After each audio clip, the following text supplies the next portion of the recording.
నా అక్రమ మైనింగ్ మీద సంతా సైనికులు పోరాటాన్ని అర్థం చేస్తూనే ఉన్నారు. ఓన్లీ నిన్న ఎంపీ కేసీఆర్ నాని గారు మాట్లాడుతూ వాళ్ళకి అసలు ఏం సంబంధం లేనట్టు, ఇప్పుడు ఆయన చేరిన కొత్తగా ఆయన చేరిన పార్టీకి ఏ సంబంధం లేనట్టు ఆయన పత్రికా సమావేశం ఏర్పాటు చేశారు. ఇప్పటికీ కూడా కొత్తూరు తాడేపల్లి ప్రాంతంలో పోలవరం కాలువ మీద అక్రమ మైనింగ్ జరుగుతుంది. కొత్తూరు తాడేపల్లి ప్రాంతంలో సుమారు 2,000 కోట్ల రూపాయల అక్రమ మైనింగ్ జరిగిందని చెప్పి నేషనల్ గ్రీన్ ట్రిబ్యునల్ మేము ఫిర్యాదు చేయడం జరిగింది. నేషనల్ గ్రీన్ ట్రిబ్యునల్ విచారణలో కూడా అది నిజమేనని నిర్ధారణ చేయడం జరిగింది. ఆ కేసు ప్రస్తుతం నేషనల్ గ్రీన్ ట్రిబ్యునల్లో విచారణలో ఉంది.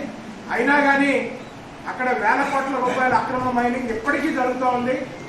దీని వెనకాల ముఖ్య వ్యక్తి తలశిల రఘురామ్ అని చెప్పి గతంలోనే మేము తెలియజేయడం జరిగింది.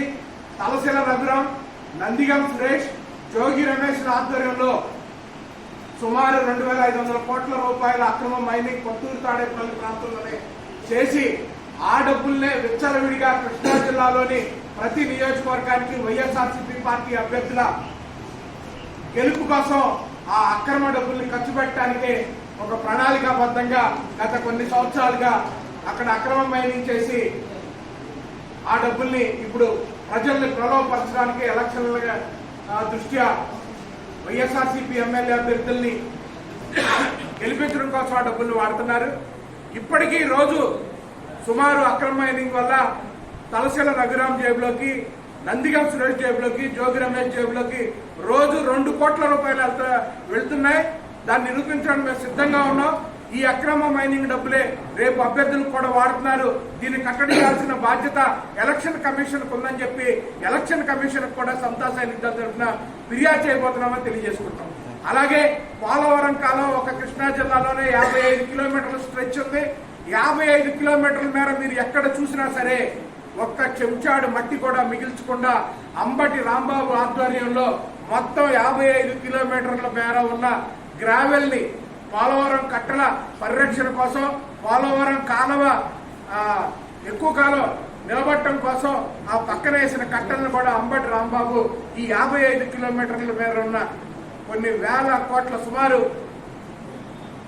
2,28,00,000 రూపాయల గ్రావెల్ పోయిందని చెప్పి సాక్షాత్తు ఇరిగేషన్ ప్రిన్సిపల్ సెక్రటరీ అయినటువంటి శశిభూషణ్ కుమారే హైకోర్టుకి మేము వేసిన writ petition number public interest litigation 19/2023లో ఆయన అఫిడవిట్ దాఖలు చేయడం జరిగింది.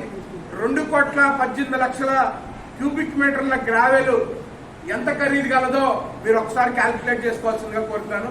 ఈ డబ్బులన్నీ అంబటి రాంబాబు మరియు అప్పిరెడ్డిల ఆధ్వర్యంలో గుంటూరు జిల్లాలో ఖర్చు పెట్టడం కోసం ఇవన్నీ దాచించారని సమాచారం ఉంది. ఇప్పటికీ కూడా పోలవరం కాలం మీద కొత్తూరు తాడేపల్లిలో రోజు కోట్ల రూపాయల అక్రమ మైనింగ్ జరుగుతుంది. ఈ మధ్యకాలంలో అన్ని పేపర్లలో కూడా చూశారు.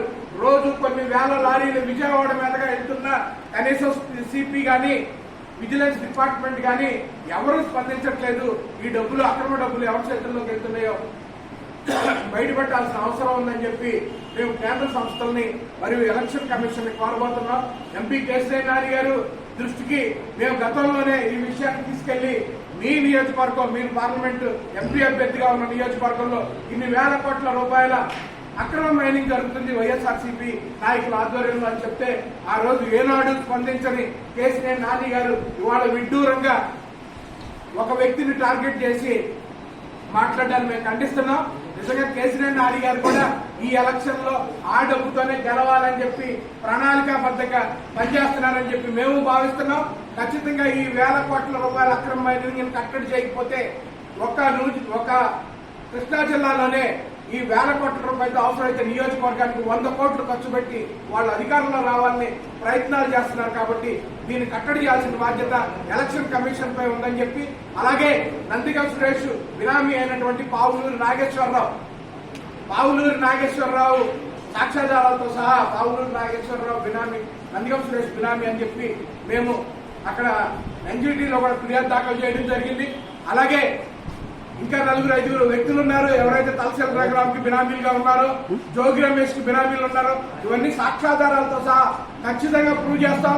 ఇన్ని 1,000 కోట్ల రూపాయల అక్రమ మైనింగ్ బాధ్యులైన వ్యక్తులపై సిబిఐ ఎంక్వైరీ జరిగింది. జరిగేంత వరకు ఖచ్చితంగా సమతా సైనికుల తరఫున పోరాటం చేస్తున్నామని చెప్పి మీకు తెలియజేసుకుంటున్నాను.